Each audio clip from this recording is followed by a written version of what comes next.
बिस्मिल्लाहिर्रहमानिर्रहीम, अस्सलाम वालेकुम। खेलों की खबरों पर तबसरा और तज़ियों से जैस स्कोर के एक और प्रोग्राम के साथ सैयद याह्या हुसैनी आपकी खिदमत में हाजिर है। क्रिकेट एक खेल नहीं, एक जज्बा, एक जुनून, और जब बात हो पाकिस्तान और भारत की तो ये मुकाबला महज मैच नहीं रहता, एक फेस्टिवल बन जाता है। ऐसा फेस्टिवल जिसका इंतज़ार सरहद के दोनों जानिब सांस रोके किया जाता है। जब ये दो रिवायती हरीफ आमने सामने आते हैं तो सिर्फ स्टेडियम नहीं भरते, दिल भी भर जाते हैं, जज्बात से, जोश से और उम्मीद से कि आज जीत हमारी होगी।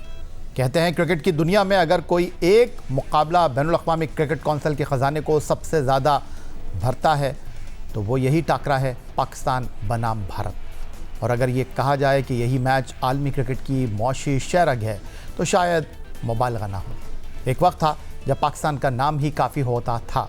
रफ्तार, गरजती हुई आवाज़, स्विंग की जादूगरी और बल्लेबाजों का रोब भारतीय क्रिकेट टीम के लिए एक डरावना ख्वाब बन जाता था। लेकिन वक्त बदला, मंजर बदला और गुज़िश्ता चंद बरसों में क्रिकेट के मैदानों में भारत पाकिस्तान से कहीं आगे निकलता हुआ दिखाई दिया। सियासी कशीदगी ने क्रिकेट को तो जैसे क़िस्सा पारीना बना दिया और वाइट बॉल क्रिकेट भी पाकिस्तान के पास भारत के ख़िलाफ़ कोई वाज़ेह हिकमत अमली नज़र ना सकी। वही चेहरे, वही उम्मीदें, लेकिन नताइज वही मायूस कुन। कप्तान बदले, कोचेस बदले, लेकिन कहानी न बदली। तो सवाल यह है कि खराबी कहाँ है, खिलाड़ियों में, निज़ाम में, या फिर हमारी क्रिकेट में अक़रबा परवरी की लपेट में आ चुकी है। हमारे साथ पाकिस्तान क्रिकेट पर गुफ्तगू करने के लिए इस्लामाबाद से वीडियो लिंक पर मौजूद हैं पाकिस्तान टेस्ट टीम के साबिक़ कप्तान विकेट कीपर राशिद लतीफ़, और उनके साथ मौजूद हैं लाहौर से टेस्ट क्रिकेटर अहमद शहजाद। दोनों को खुशामदीद कहते हैं। इससे कबल के दोनों मेहमानों से गुफ्तगू की शुरुआत करें। पाकिस्तान और भारत के दरमियान गुज़िश्ता 4 इवेंट्स में कारकर्दगी पर नज़र डाल लेते हैं। गुज़िश्ता 4 सालों में 4 ICC इवेंट्स हुए। One day cricket world cup 2023, T20 world cup 2024, ICC champions trophy 2025 और अब हाल ही में ख़त्म होने वाला T20 वर्ल्ड कप 2026। पाकिस्तान 2023, 2024 और 2025 के इवेंट्स में इब्तदाई राउंड से ही बाहर हो गया था। अलबत्ता T20 वर्ल्ड कप 2026 में सिर्फ सुपर 8 में जगह बना सका।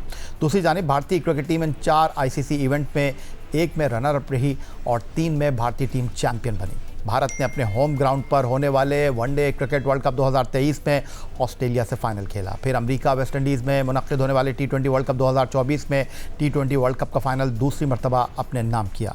पाकिस्तान की मेज़बानी में खेली जाने वाली चैम्पियंस ट्रॉफी में भी भारत फातेह रहा और अब हालिया T20 वर्ल्ड कप 2026 में भी वो चैम्पियन बनकर सामने आया है। इससे पहले कि हम मज़ीद कुछ आदाद शुमार आपके सामने रखें, अपने मेहमानों की तरफ चलते हैं। राशिद लतीफ़ साहब की तरफ पहले आ जाता हूँ। राशिद लतीफ़ साहब, पाकिस्तान के लिए वनडे क्रिकेट खेले, टेस्ट क्रिकेट खेले, लेकिन बदकिस्मती से रिवायती हरीफ के ख़िलाफ़ आपको जो रिवायती खेल है टेस्ट क्रिकेट, उसमें मैदान में उतरने का मौका मिला नहीं। लेकिन पिछले 3 सालों में अगर हम इंटरनेशनल क्रिकेट कौंसिल के मुख्तलिफ़ इवेंट्स की बात करें तो हम काफ़ी पीछे दिखाई दे रहे हैं। भारत की टीम फाइनल खेली है, 3 में चैंपियन बनी है और 1 में वो रनर्स हो रहे हैं। भारत मवाजना बनता नहीं है कहीं से भी, क्योंकि उनकी अगर पिछला वर्ल्ड कप देखते हैं, उनकी आधी से ज्यादा टीम तो चेंज हो गई, फिर भी वो जीत गए। तो मवाजना बनता नहीं है और आधी से ज्यादा टीम सिलेक्ट ही नहीं हुई, तो जो कि बहुत अच्छे प्लेयर्स हैं। तो शायद हमारी टीम उस स्टैंडर्ड पे नहीं है। इसमें 2 एशिया कप भी आप शामिल कर लें, 2023 के वर्ल्ड कप से पहले या बाद में, शायद मुझे याद पड़ता है कोलंबो में जी, एक 50 ओवर का वर्ल्ड कप, एक 20 ओवर का वर्ल्ड कप, वो एशिया कप। हाँ जी, वो भी हुआ है और फिर एशिया कप भी हुआ है और अभी हम काफी टूर्नामेंट हम खेले हैं। अगर 21 के वर्ल्ड कप की बात करते हैं, वो एहसान मानी साहब का दौर था, और 22 के वर्ल्ड कप की बात करते हैं, रमीज राजा साहब का दौर था। उसके बाद काफी चेयरमैन चेंज हुए, सेठी साहब आए, ज़का अशरफ साहब आए और मोहसिन नकवी साहब आए।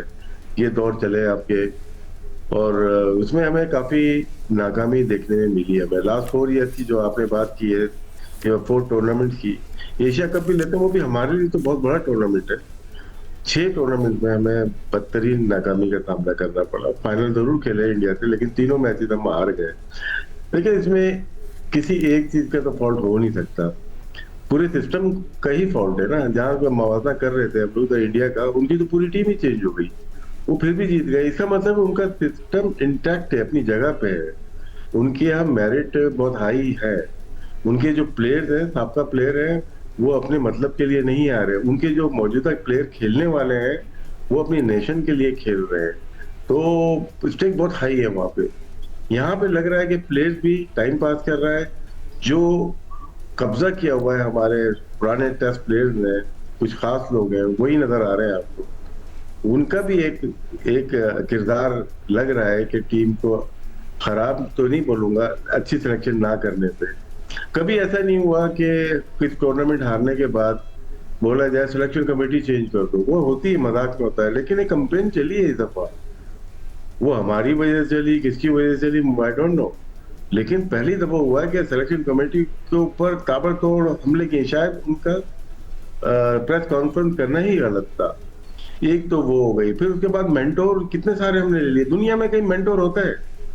किसी भी बोर्ड में कोई मेंटोर होता है? वहां पे 10 मेंटोर आगे, 10 मेंटोर पीछे। किस लिए भाई?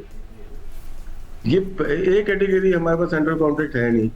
एक कैटेगरी सेंट्रल कॉन्ट्रैक्ट वाले पैसे हमारे साबिक प्लेयर बोर्ड में बैठ के ले रहे हैं। अब आप बता दें तो कौन सिंसियर इस बोर्ड के साथ, इस क्रिकेट के साथ? तो ये तो वो बातें हैं जो कि हमारे दिल में भरी होती हैं, और आप जैसे शो करते तो हम निकाल लेते, भड़ास निकालने वाली बात होती है। इसमें पीसीबी को चाहिए कि तरीके से सर्च करें कि प्रॉब्लम है कहाँ। मैं आपको बता देंगे कि हम रोजाना प्रोग्राम करते हैं, यार ये सिलेक्शन में ये प्रॉब्लम हुई, प्लेयर जो खेल रहे हैं 8-10 प्लेयर खेल रहे हैं, 4 साल से खेल रहे हैं, उनकी ये प्रॉब्लम है। ठीक है ना? बोर्ड कितनी दफा चेंज हुए, कोचेस कितने चेंज हुए, ये मुझे और आपको तो पता ही है। क्या बोर्ड को नहीं पता होगा? बिल्कुल। और बोर्ड तब्दील हुए, कोच तब्दील हुए, मैनेजमेंट तब्दील हुई, सिलेक्शन कमेटी बदल हुआ, और राशिद लतीफ़ साहब ने जो अपनी गुफ्तगू में खुलासा किया खिलाड़ियों की महारत के हवाले से, खिलाड़ियों की कारकर्दगी भी आपके सामने रखेंगे, लेकिन अहमद शहजाद को गुफ्तगू में शामिल कर लेते हैं। Ahmad, 2009 ICC T20 world cup की फातह टीम का आप हिस्सा रहे, फिर 2011 का आप वर्ल्ड कप खेले, 2015 का वर्ल्ड कप खेले, 2017 की चैम्पियंस ट्रॉफ़ी खेले जहां पाकिस्तान भारत से जीता, फिर भारत से पहले मैच में हारा। तो अब एक बहुत ह्यूज गैप आपको नज़र आ रहा है। इससे पहले कि मैं खिलाड़ियों की कारकर्दगी आपके सामने रखूं, इब्तदाई कलिमात आप क्या कहना चाहेंगे?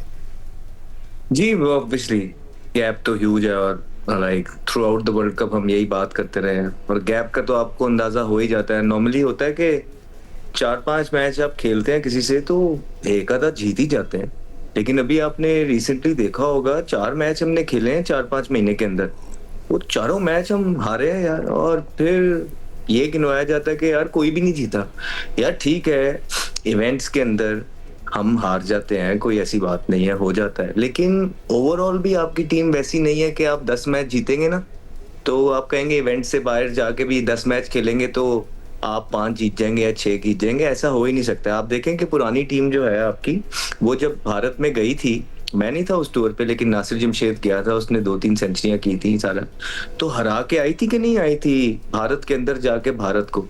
वो हमारी टीम ने हराया था ना। हाँ, ये हो रहा था उस टाइम पे कि आप इवेंट के अंदर हार रहे थे, और वो इवेंट भी ना टाइम बाद होते थे। 4 साल बाद एक वर्ल्ड कप होता था, 2 साल बाद एक वर्ल्ड कप होता। अब तो पिछले ये दो सालों के अंदर बहुत सारा इवेंट हमने देखे हैं, और उस पे आपको इतनी अपॉर्चुनिटीज मिली हैं उनको हराने की, लेकिन आपकी टीम कहीं ना कहीं कम रह जाती है। कभी सिलेक्शन में गलती हो जाती है, कभी पिच रीड करने में गलती हो जाती है, कभी प्लेइंग 11 के अंदर गलती हो जाती है। तो गलती तो होती है, तो आप यहाँ तक पहुंच गए ना। तो ये कहना कि पहले जो है नहीं जीते अभी भी नहीं, तो यानी कि आप तो इम्प्रूवमेंट के लिए आए ही नहीं ना। आप आए नहीं, हमें तो वो लोग चाहिए कि जो आके जितवाएं। तो आप में भी कोई डिफरेंस नहीं है, हमें तो डिफरेंस पैदा करना है ना। वो लोग ढूंढने जो डिफरेंस पैदा करें, तो आप भी वो कह के खुद ही मान रहे हैं। आई थिंक गलत बात है, बिल्कुल भी समझ नहीं आई इस बात की कि क्या बात की क्या नहीं। फिर फिटनेस के मसाइल देखे ना आपके पाकिस्तान के अंदर क्या हो रहा है यार भाई, कि कभी आप देखते हैं कि फिटनेस पे किसी पे इशू हो रहा है, और चीफ सिलेक्टर ने आके अगर किसी प्लेयर का कह ही दिया है कि जी ये हम रिपोर्ट लेंगे कि ये बंदा कैसे फिट है और ये कैसे अनफिट है, आप देखें कि बजाय के प्रेस रिलीज आए पाकिस्तान क्रिकेट बोर्ड की तरफ से या डॉक्टर आके प्रेस कॉन्फ्रेंस करें, प्लेयर खुद बता रहा है। लाइक फखर जमान की ट्वीट आ रही है, और वो जो है ना बता रहा है कि जी मैं फिट हूं और ये वजह हो गई। क्या हमें तो नहीं पता कि ये कौन सी फिटनेस है एज अ बैटर, कि जो 40 ओवर तक चलती है और जो है ना 100 ओवर तक नहीं चलती, इसको डिटरमिन कौन कर रहा है? वो डॉक्टर साहब जो हैं जिन्होंने ये कहा है कि T20 के लिए आप फिट है और वनडे के लिए नहीं है, तो हमें भी आके बता दें कौन सी इंजरी है कि जो T20 के लिए बैट्समैन ठीक हो रहा है। नहीं, आप पहली बॉल के अंदर जाते हैं तो अगर आपकी इंजरी है तो वो है, वो पहली बॉल पे भी एग्रीवेट हो सकती है और वो 100 ओवर के बाद भी हो सकती है। फिर या तो आप फिट है या नहीं है। बॉलर की जरूर समझ आती है कि एक फॉर्मेट के अंदर 4 ओवर करने हैं जहां आपने पूरी बॉडी का आपका जोर जो है उस टाइम पे आपके घुटने पे होता है, तो वो लोड तो समझ आती है कि 10 ओवर करना और 4 ओवर करना। लेकिन बैटर के लिए सिर्फ ये बात कि जी मैं 20 ओवरों के लिए फिट था और 50, और फिर खुद आके बोलना, इट शोज कि ये क्रिकेट बोर्ड कितना बैकफुट पे है, ये क्रिकेट बोर्ड कितना डिफेंसिव है। तो अभी भी आके आप देखें कि आकिब जावेद साहब ने भी जो प्रेस कॉन्फ्रेंस की वो अपने आप को डिफेंड कर रहे थे, एक प्लेयर की कैंपेन से वो डिफेंड कर रहे थे। उनका बनता ही नहीं है यार, वो जिस पोस्ट के ऊपर है उन्होंने तो डिसीजन लेने हैं। और क्या आपने ये देखा नहीं कि जब उन्होंने प्रेस कॉन्फ्रेंस की तो कुछ प्लेयर्स की तरफ से इंस्टाग्राम स्टोरीज भी देखने में आई, तो जो कॉन्ट्रडिक्ट कर रही थी, स्पेशली लोगों ने उसको यही लिया कि जी आकिब जावेद ने कहा अनफिट है और आगे से इंस्टाग्राम स्टोरीज लगा के वो बता रहे हैं हम तो फिट है। तो ये हमने पहले कभी नहीं देखा था। और इस पे पाकिस्तान क्रिकेट बोर्ड के वो लोग जिनके पास सारी ताकत है वो खामोश और बेबस और बातें सुन रहे हैं। तो ये हमारे लिए एक न्यू नॉर्मल है जिसकी हम बात करते हैं। अभी तक बहुत सारी चीजें बदल जानी चाहिए थी इस सेटअप के अंदर, स्पेशली टीम के अंदर, लेकिन ये सेटअप ये करने से नाकाम हुआ, जिसकी वजह से जो अभी राशिद भाई बोल रहे हैं ना कि चीफ सिलेक्टर या सिलेक्शन कमेटी के अगेंस्ट जो पूरी कैंपेन हमें देखने को मिली है, वो इसी वजह से है कि जो एक्सपेक्टेशंस आकिब जावेद साहब और उनकी टीम से थी वो कर ना पाए, और आज भी सिर्फ इसी पोजीशन में पहुंचे हैं, इतना कुछ हार के भी, कि अपने आप को डिफेंड ही कर रहे हैं। तो हमें तो नहीं खैर समझ आई इन सारी चीजों की, शायद याया भाई आपको आ गई हो। बहुत शुक्रिया आपका अहमद शहजाद साहब और बहुत शुक्रिया आपका राशिद लतीफ़ साहब। प्रोग्राम के हिस्से में बात करेंगे जनाब कुछ डोमेस्टिक क्रिकेट के हवाले से और ख़ास तौर पर कराची क्रिकेट एसोसिएशन के हवाले से, जो कि रीजनल सिटी क्रिकेट एसोसिएशन है अब, और कराची सिटी क्रिकेट एसोसिएशन उसके लिए पिछले कुछ महीने बड़े अहमियत के हामिल रहे। वो कराची की टीम जो कि कायद-ए-आज़म ट्रॉफ़ी के लिए हनीफ मोहम्मद कप खेली और वहाँ से क्वालिफाई करके वो कायद-ए-आज़म ट्रॉफ़ी खेली, और इकबाल इमाम जो कि अब कोयटा ग्लैडिएटर के असिस्टेंट कोच के फ़राइज़ अंजाम दे रहे हैं, उनकी कोचिंग में कराची की टीम जो है वो कायद-ए-आज़म ट्रॉफ़ी की एक बार फिर चैम्पियन बनी। सिर्फ बात यहीं ख़त्म नहीं हुई, बल्कि डोमेस्टिक T20 टूर्नामेंट जो कि पेशावर के इमरान खान क्रिकेट स्टेडियम में अब ईद के बाद मुकम्मल होगा। कराची की टीम ने फ़ाइनल के लिए क्वालिफाई किया और एक बार फिर कराची क्रिकेट अपनी पूरी क़ुव्वत के साथ पाकिस्तान डोमेस्टिक क्रिकेट में दिखाई दे रही है। 2 टूर्नामेंट में 2 फाइनल खेले हैं कराची क्रिकेट ने, और इस हवाले से कराची क्रिकेट के 2 अहम लोग जो कि कराची क्रिकेट में असर व रसूख रखते हैं, उनसे आज हमने इस प्रोग्राम में गुफ्तगू करनी है। हमारे साथ मौजूद हैं टूर्नामेंट कमेटी के चेयरमैन हैं खालिद नफीस साहब, कराची रीजनल क्रिकेट एसोसिएशन के साथ वाबस्ता हैं और काफ़ी अरसे से वाबस्ता हैं, और उनके साथ आज़म खान किसी तारुफ़ के मोहताज नहीं हैं, कोऑर्डिनेटर हैं कराची सिटी क्रिकेट एसोसिएशन के, Quetta gladiator Pakistan super league की फ्रेंचाइज उसके मैनेजर हैं, और जोन 6 जो कि पाकिस्तान क्रिकेट ख़ास तौर पर कराची क्रिकेट में बहुत ज़्यादा डिस्कस होता है असर और रसूख के हवाले से, उस पर आज हम गुफ्तगू करेंगे। लेकिन सबसे पहले खालिद नफीस साहब, आप टूर्नामेंट कमेटी के चेयरमैन हैं, लेकिन मेरा सवाल बराह रास्त ये है कि क्लब क्रिकेट तो अब आटे में नमक के बराबर हैं, तो फिर आप किस चीज़ के टूर्नामेंट चेयरमैन हैं? ऐसा नहीं है। हम 3 साल अभी हमारे पूरे नहीं हुए और हमने तकरीबन 12 टूर्नामेंट कराए, और एक टूर्नामेंट तो ऐसा है जिसमें 240 टीमें कराची के हिस्सा ले रही हैं। यकीनन परेशानी ज़रूर है, हमारे पास कोई ग्राउंड नहीं, एक KCCA का ग्राउंड है, 4 करोड़ की आबादी है, और इस शहर में इस टूर्नामेंट को कराना बहुत मुश्किल काम है। लेकिन उसके बावजूद भी हमने 12-13 टूर्नामेंट कराए और हर जोन में अलग अलग टूर्नामेंट कराए। अगर हम टूर्नामेंट नहीं कराते, आपने अभी कायद-ए-आज़म का तस्करा किया, 2020 का, अभी हमने 15 के फाइनल में भी हम खेले। पिछले साल हमने 13 का भी जब हो रही थी 13 का फाइनल भी हमने खेला था, 19 भी हम जीते थे। अगर क्रिकेट नहीं हो रही होती तो ये खिलाड़ी कैसे आगे आते? आपने खिलाड़ियों के आगे आने की बात की, आज़म खान साहब आपसे सीधा सवाल कर लेता हूँ। इस शहर ने पाकिस्तान क्रिकेट बड़े बड़े खिलाड़ी दिए, हनीफ मोहम्मद मरहूम और टेस्ट क्रिकेट में पहली गेंद पर विकेट हासिल करने वाले इंतखाब आलम साहब, जो कि 92 वर्ल्ड कप में भी कोच थे, 2009 T20 वर्ल्ड कप में भी कोच थे। उन्होंने जनाब कराची से ही उनका ताल्लुक़ है। फिर एशियन बैट्समैन ज़हीर अब्बास, अगर हम बात करें पाकिस्तान क्रिकेट में और बड़े नामों की, जावेद मियादाद साहब से बड़ा कोई नाम नहीं है। 6 रिकॉर्ड वर्ल्ड कप खेले पाकिस्तान के लिए, 2017 की चैम्पियंस ट्रॉफ़ी जीतने वाले विकेट कीपर सरफराज अहमद, और एक लंबी फहरिस्त है। लेकिन क्या आप इस बात से इत्तेफाक करेंगे, लोग ये बात करते हैं कि कराची जो पाकिस्तान में क्रिकेटर्स बनाने की फैक्ट्री कही जाती थी, अब यहाँ से क्रिकेटर्स आ नहीं रहे, क्या ये बात ठीक है? बिस्मिल्लाहिर्रहमानिर्रहीम। याया भाई, अगर जो लोग ये कहते हैं, इसी कराची से अभी आपने देखा सऊद शकील खेल रहे हैं, साइम अयूब खेल रहे हैं, अभी रिसेंटली गाजी गौरी खेले हैं, उमैर बिन यूसुफ खेले हैं, बहुत सारे क्रिकेटर पिछले 2-4-5 साल में खेले हैं। ऐसा नहीं है, थोड़ा जैसे खालिद भाई ने बताया कि ग्राउंड की कमी की वजह से थोड़ा मुश्किलात ज़रूर हैं। ख्वाजा नाफे को भूल गए आप? ख्वाजा नाफे खेले हैं, हाँ ख्वाजा नाफे खेले हैं। तो अभी कई और प्लेयर हैं जो अभी लाइन में हैं, इंशाल्लाह उम्मीद है कि आने वाले वक्तों में वो खेलेंगे।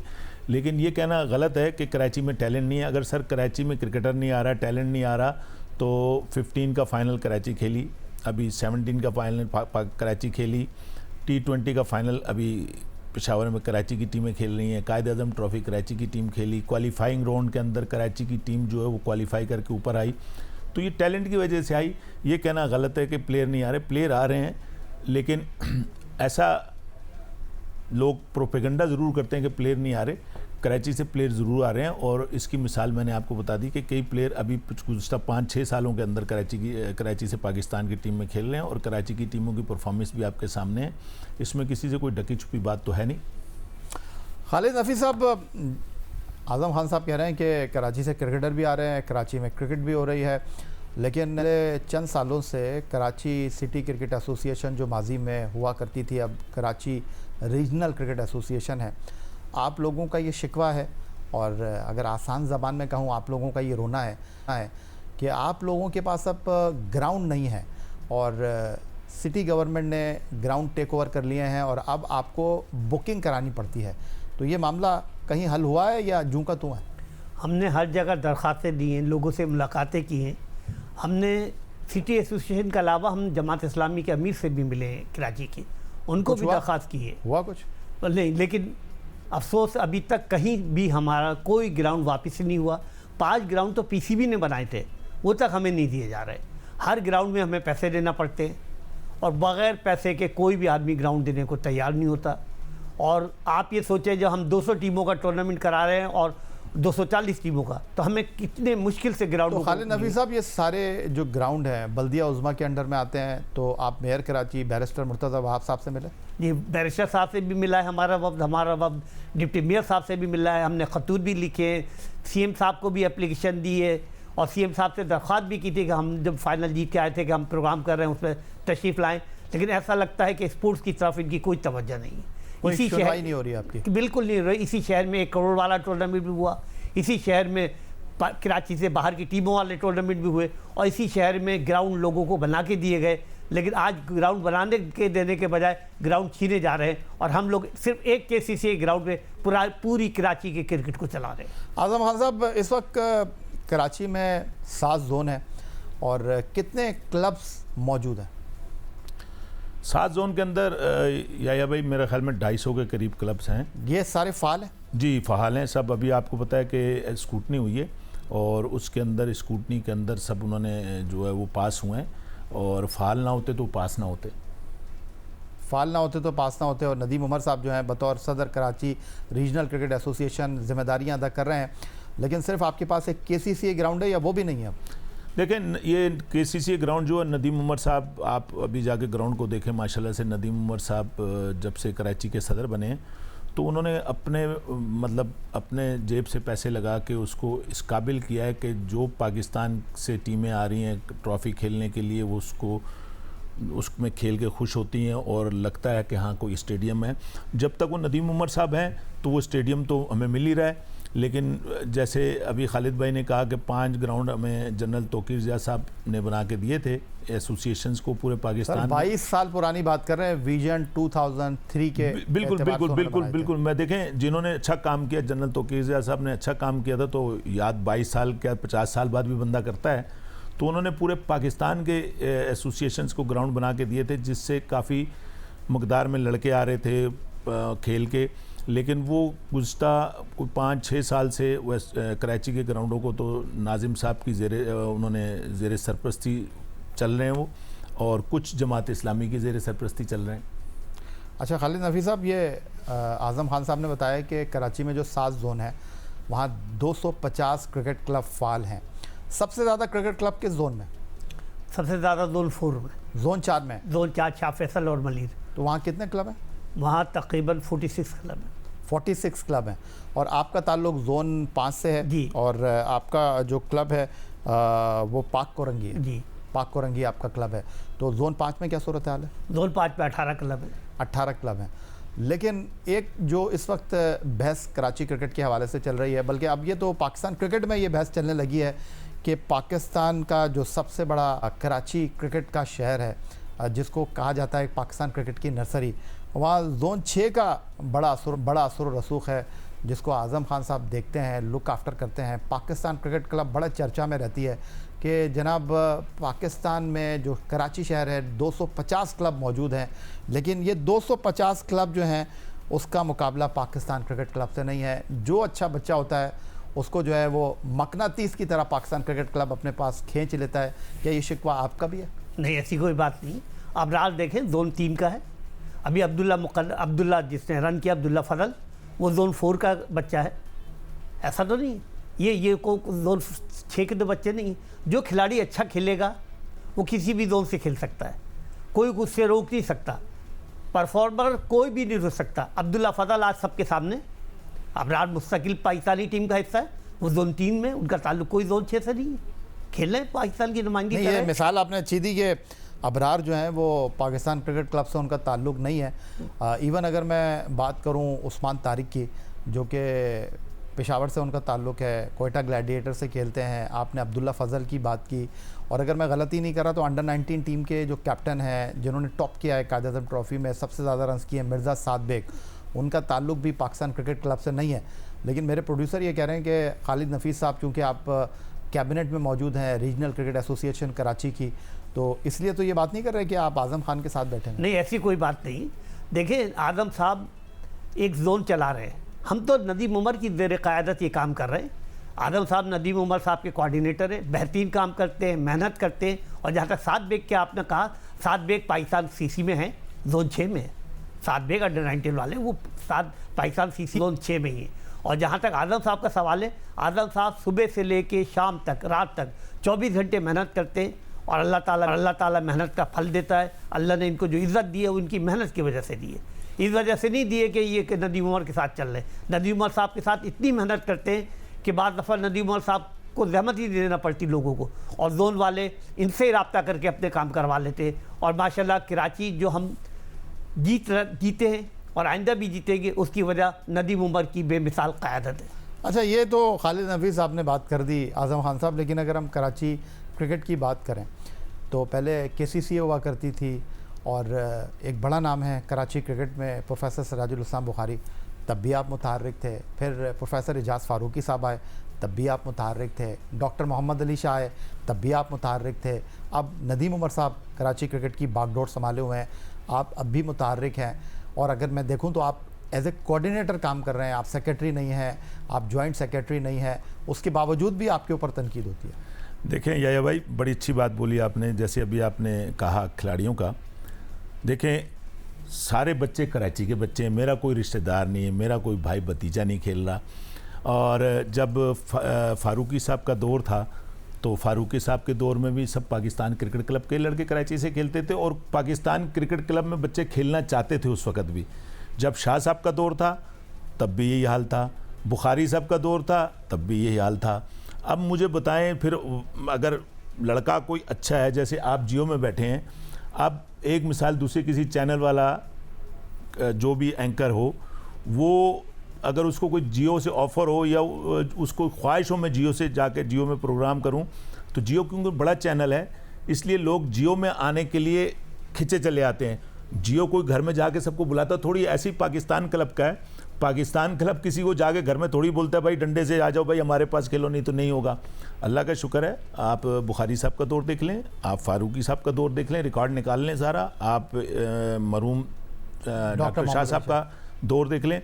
पाकिस्तान क्लब और जोन 6 के लड़के हमेशा से खेले हैं, और हमसे पहले भी जोन 6 स्ट्रॉन्ग था, उसमें नॉर्दर्न जिमखाना थी जिसमें मोइन खान साहब खेलते थे, नदीम खान, अब्दुल्ला खान, बहुत बड़ा क्लब था पाकिस्तान का। तो पहले भी लोग खेलते थे, वक्त हर किसी का वक्त था। एक वक्त था मलिर जिमखाना के लड़के खेलते थे, पाक जिमखाना के लड़के खेलते थे, फिर कुरंगी अलफत्ता के खेलते थे, शाहीन के खेलते थे, लांडी के खेलते, हर क्लब के खेले हैं। लेकिन चूँकि मैं थोड़ा कैसे समझ लें मेहनत करके आगे आया हूँ, तो इसलिए मेरे पे तनकीद ज़्यादा होती है। चलें, अच्छा हो आप जो आपने तनकीद का जवाब दे दिया। जाते जाते खालिद नफ़ी साहब मुझे ये बता दीजिए कि अब आपकी पूरी जो तवज्जो है वो हनीफ मोहम्मद ट्रॉफ़ी में इस बात पर मरकूज़ है कि कराची की एक टीम चैम्पियन बन गई है तो वो तो खेलेगी। क्या हम इस बात की उम्मीद रखें कि ये गोल्डन अपॉर्चुनिटी इस बार कायद-ए-आज़म ट्रॉफ़ी में कराची की 2 टीमें खेल सकेंगी? इंशाअल्लाह ताला।